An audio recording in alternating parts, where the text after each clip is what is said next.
ಕೇರಳದಿಂದ ಬರ್ತಾ ಇದ್ದ ಆ ಕಾರ್ಗಳು ಅದೊಂದು ಚೆಕ್ ಪೋಸ್ಟ್ ದಾಟಿ ಬಿಟ್ಟಿದ್ರೆ ಆರಾಮಾಗಿ ಬೆಂಗಳೂರು ತಲುಪಿ ಬಿಡ್ತಾ ಇದ್ವು. ಆ ಬಳಿಕ ಕೋಟಿ ಕೋಟಿ ಅಕ್ರಮ ವ್ಯವಹಾರ ನಡೆದು ಹೋಗ್ತಾ ಇತ್ತು. ಆದರೆ ಪೊಲೀಸರು ಆ ಕಾರ್ಗಳನ್ನ ತಡಿತಾ ಇದ್ದಂತೆ ತಿಮಿಂಗಿಲ ವಾಂತಿಯ ದಂಧೆ ಬಟಾ ಬಯಲಾಗಿದೆ. ಕೇರಳದಿಂದ ಬೆಂಗಳೂರಿಗೆ ಬರ್ತಿದ್ದು ತಿಮಿಂಗಿಲ ವಾಂತಿ. 10 ಕೋಟಿ ಮೌಲ್ಯ. ಕೊಡಗಿನ ಪೊಲೀಸರ ಭರ್ಜರಿ ಬೇಟೆ. ಕೊಡಗು ಜಿಲ್ಲೆ ವಿರಾಜಪೇಟೆ ಪೊಲೀಸರು ಇವತ್ತು ಇದೇ ಚೆಕ್ ಪೋಸ್ಟ್ನಲ್ಲಿ ಕಾದು ಕೂತಿದ್ರು. ಅವೆರಡು ಕಾರ್ಗಳು ಬರುವುದನ್ನೇ ಎದುರು ನೋಡ್ತಿದ್ರು. ಆ ಎರಡೂ ಕಾರ್ ಬರ್ತಿದ್ದಂತೆ ತಡೆದು ತಪಾಸಣೆ ಮಾಡಿದಾಗ ಸಿಕ್ಕಿದ್ದು ಈ ಅಂಬರ್ಗಿಸ್ ಅಥವಾ ತಿಮಿಂಗಿಲ ವಾಂತಿ. 1 ಕೆಜಿ ತಿಮಿಂಗಿಲ ವಾಂತಿಗೆ ಬ್ಲಾಕ್ ಮಾರ್ಕೆಟ್ನಲ್ಲಿ ಬರೋಬ್ಬರಿ 1 ಕೋಟಿ ರೂಪಾಯಿ ಬೆಲೆ ಇದೆ.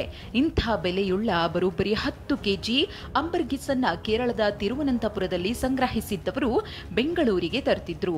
ವಿಷಯ ಅಂದ್ರೆ ಭಾರತದಲ್ಲಿ ಇದರ ಮಾರಾಟ ಸಂಗ್ರಹ ಅಪರಾಧವಾಗಿದೆ. ಹೀಗಾಗಿ ಈ ಮಾಹಿತಿ ಸಿಕ್ತಿದ್ದಂತೆ ಅಲರ್ಟ್ ಆಗಿದ್ದ ವಿರಾಜಪೇಟೆ ಪೊಲೀಸರು ಬೇಟೋಳಿ ಗ್ರಾಮದ ಹೆಗ್ಗಳ ಜಂಕ್ಷನ್ ಬಳಿ ಕೇರಳದ ಕಾರು ನಿಲ್ಲಿಸಿ ಶೋಧ ನಡೆಸಿದ್ದಾರೆ. ಈ ವೇಳೆ 10 ಕೆಜಿ 390 ಗ್ರಾಂ ತೂಕದ ತಿಮಿಂಗಿಲ ವಾಂತಿ ಮತ್ತು ನೋಟು ಎಣಿಸುವ ಯಂತ್ರ ಪತ್ತೆಯಾಗಿದೆ.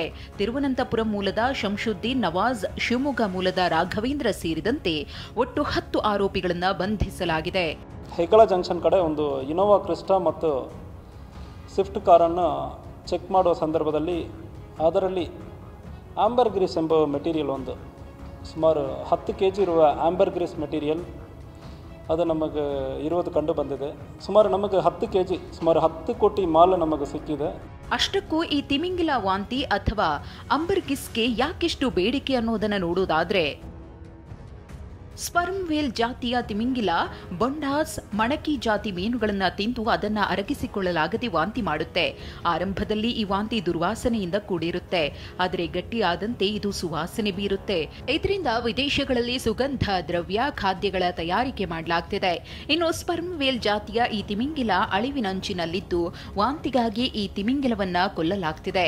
ಹೀಗಾಗಿ ಭಾರತದಲ್ಲಿ ವನ್ಯಜೀವಿ ಸಂರಕ್ಷಣಾ ಕಾಯ್ದೆಯ ಅಡಿ ವಾಂತಿ ಸಂಗ್ರಹ ಮಾರಾಟವನ್ನ ನಿಷೇಧಿಸಲಾಗಿದೆ.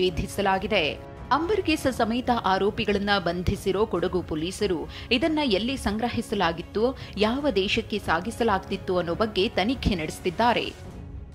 ಗೋಪಾಲ್ ಸೋಮಯ್ಯ, ಟಿವಿ9 ಕೊಡಗು.